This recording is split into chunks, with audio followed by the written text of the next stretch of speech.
Like the title says, we're going to talk about how to fake the $800 Autoflex driver shaft. So let's go.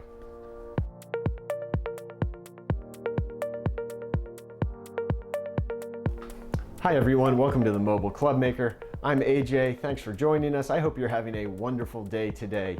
So today we are going to be looking at the Autoflex driver shaft. Maybe you've heard about this shaft, maybe you haven't, but it's definitely getting a lot of buzz. It's definitely been in the news a lot because of players like Adam Scott actually putting one in tournament play or Rory McIlroy talking about it. So I wanted to talk about a few things in this video today. First, we're going to cover, well, what is this Autoflex driver shaft? What is it supposed to do? And what is it actually doing? Secondly, I want to talk about a couple of the things that I really don't like about the shaft, about the whole idea of this shaft. And third, we're going to talk about, well, if you're interested in this Autoflex driver shaft and maybe you don't want to spend the $800+ on it, well, I'm going to show you how to fake one, how to make a driver shaft perform the same as this Autoflex shaft, but for pennies on the dollar. Okay, so first off, let's talk about, well, what is the Autoflex shaft and what is it supposed to be doing? The Autoflex shaft is essentially a very lightweight, very flexible graphite shaft. That's the quick elevator pitch of it. It's supposed to have all this technology in it that's supposed to make it more stable, more consistent, but it is, when you boil it all down, it's a very flexible, very lightweight graphite shaft. And what it's supposed to do is basically give you the longest, straightest drives that you've ever hit. I mean, I think that's the pitch of it. You switch to this shaft and you install it as they recommend, and you are supposed to see the longest, the straightest drives that you've ever seen. That's the idea behind it. Okay, so first I want to talk about the idea of this super bendy shaft giving you this whip-like effect that gives you more club head speed. I mean, I think that's one of the ideas behind this shaft. And you hear this idea with the whippiness of a shaft giving you more speed. It's been around for a while, but I'm just going to tell you, and we're going to go through this quickly, that's not how golf shafts work. The whippiness that you maybe have in a shaft does not end up really adding anything to your club head speed. It may be a fractional amount, but it is very small.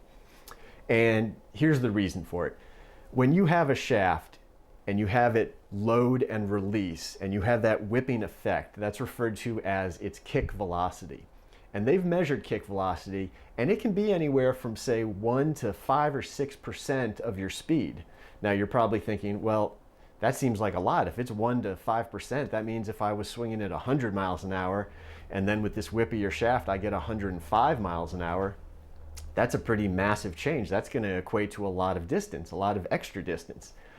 Unfortunately, what ends up happening is as the shaft is releasing through impact and you're getting more of that kick velocity, what ends up happening is the shaft is kicking forward like this, but what happens at the other end of the shaft? It's going backwards. So you have this kick velocity moving this direction, giving you more speed, but you have the butt end of the shaft moving in the opposite direction, slowing down the angular velocity. So what ends up happening is it's not like you have 100 mile an hour swing speed, you get the whippier shaft and it jumps up to 105. What ends up happening is you get the 5 mile an hour kick velocity, but it slows down your hands, your wrists, so that your speed is now 95 plus the kick velocity of 5, and you're right back at that 100 mile an hour mark. Okay, so the second thing to understand about this Autoflex shaft is the weight. And this is where the speed is really coming from, I think. The speed that you're generating, the increase in speed, is coming from the fact that this shaft, if you pick out the shaft according to what their recommendations are, is probably going to be around, say, 20 grams, maybe 25 grams lighter than the shaft you're currently using. When you switch to a lighter shaft, what happens? Your speed increases. I know it's not always the case, not every time, but in general, most of the time, a lighter shaft, you will be able to swing faster. So when you have Adam Scott swinging this Autoflex shaft and hitting the ball with incredible ball speed, well, it's really not surprising because he's now swinging a 55 gram, 57 gram shaft where he had been swinging a shaft in his driver that was over 80 grams. That's a huge difference. We're talking, say, 25, 30 grams. Of course he's going to swing it faster. So that is really where the speed, the club head speed and the ball speed possibly that you would get from that club head speed comes from. It's coming from the light weight.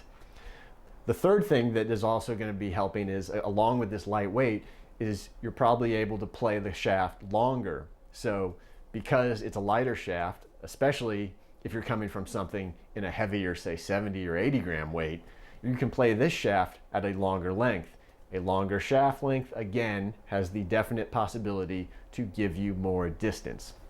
So a longer and lighter shaft, yes, that is going to be what gives you these better speed numbers, this better ball speed, this better club head speed. The whippiness, the bendiness, the whip effect, that really doesn't end up doing anything for your club head speed. Now I know I said that the whippiness of the shaft doesn't give you more club head speed, but it can actually increase your distance in a couple other ways.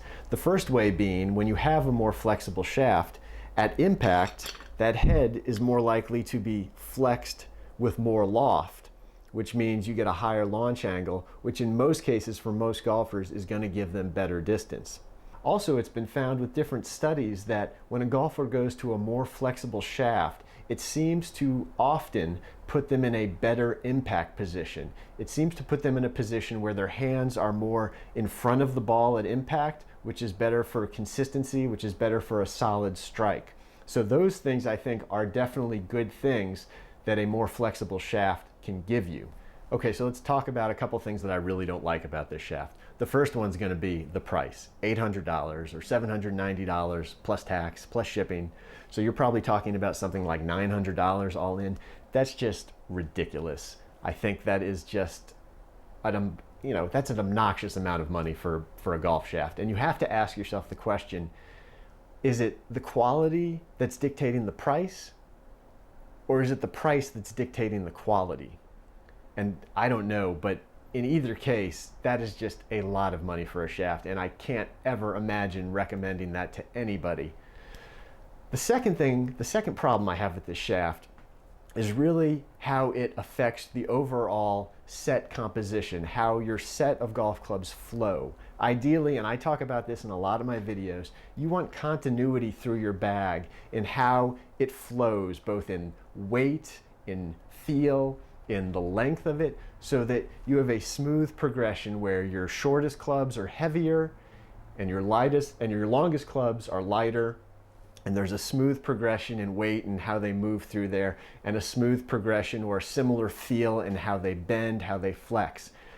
You've put something like this AutoFlex shaft into that lineup, and all of a sudden everything has gone haywire, because you no longer have that nice smooth continuous straight flow. You don't have that straight line. You have everything else in your bag, and then you have this outlier that's very different. And it's one thing when you're hitting something like this AutoFlex shaft on the range or into a net, and you're just hitting that same club over and over and over again, because you can start to get grooved into it, you can start to figure it out, and you can start to get the results you want. But that's not how golf works. When you go to the golf course, you hit a drive, and then you hit a short iron, and then maybe you hit a mid iron, and then you'll hit another drive, or then maybe you'll go hit a wedge, and the next hole you'll hit a 3-wood. You're not just hitting the same shaft over and over again. So that's why that continuity, that's why you want the similar feel, the similar weight going through your bag, so that your body has the easiest time changing from a 3-wood to a hybrid, to a mid iron, to a short iron, because everything is going to have a similar feel. If you put something like this in your bag that is so different, so much lighter, so much more flexible, that is now an outlier, and that is going to really throw off your game, I would say, in many cases, because every other club feels one way and this club now feels very different. So unless you're going to go and totally retrofit your entire bag with these very ultralight, ultra flexible shafts, and I know AutoFlex does actually offer a whole range of shafts. I don't know what that would cost. It would probably cost you more than a car, but it is offered. But unless you do that, you're going to have these outliers, and you're going to, I think, have major consistency issues when you get it on the actual golf course versus just hitting it on the range. Okay, so we've talked about what the AutoFlex shaft is, what it's supposed to do, what it's actually doing, and the things I don't like about it. So now the last thing, how to fake an AutoFlex shaft. If you want to experiment with this idea and you don't feel like dropping $800 on this shaft, how can you recreate the same results, the same feel? And it's really very simple. And I'm going to be using a lot of the same ideas that I used when I did my building a 48-inch driver video, and I'll put a link to that video down below.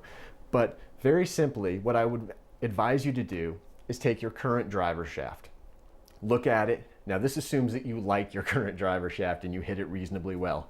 But look at the weight and look at the flex. And what I would say is, I would drop the weight at least one weight class, say between 10 and 15 grams, go 10 to 15 grams lighter, and also drop the flex. If you're playing an extra stiff, drop to a stiff. If you're playing a stiff, drop to a regular, so on and so forth.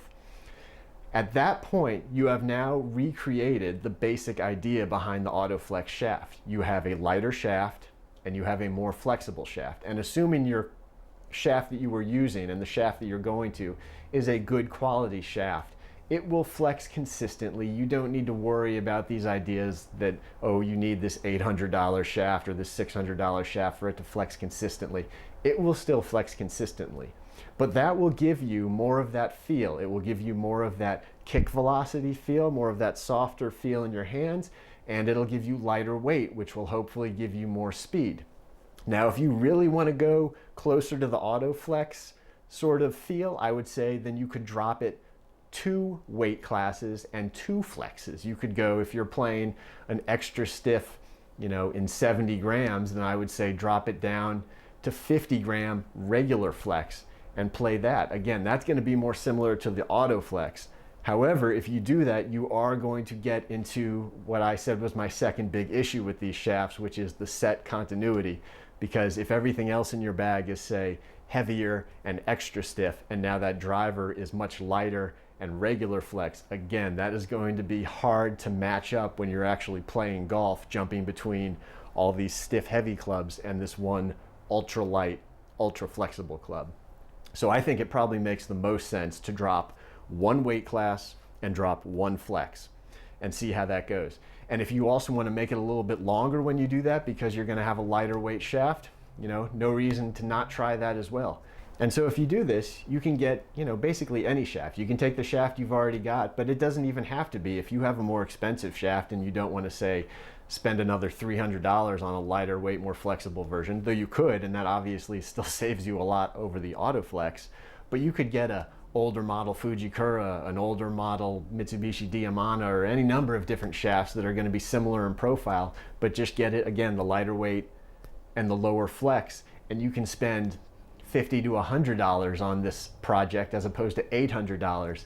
And I would almost guarantee you'll get the same results, if not better results, honestly, again, because of the consistency through the set going that route. Okay, so there you go. That is how I would fake an AutoFlex shaft, and I think you'll get results that are every bit as good just going with that softer, more flexible shaft. Most golfers are playing shafts that are too stiff for them, and they're playing shafts that are too heavy for them. So it's not surprising that something like this AutoFlex shaft could come along and people could see some really good results out of it, even though it's to the extreme. But most golfers are probably going to benefit from having something that's way too soft as opposed to something that's way too stiff, and way too light as opposed to way too heavy. So again, not surprising that it might be popular with a lot of golfers. But taking that in mind, you can recreate that yourself every bit as easily and a whole lot cheaper. I hope you enjoyed this video. If you did, please go down below, give it a thumbs up. Also, if you have not already, please subscribe to the channel, and you can hit that bell icon to be alerted when I release new videos. I am on Instagram now at Mobile Club Maker, so you can find me there. Until next time, take care. We'll see you on the next video. Bye.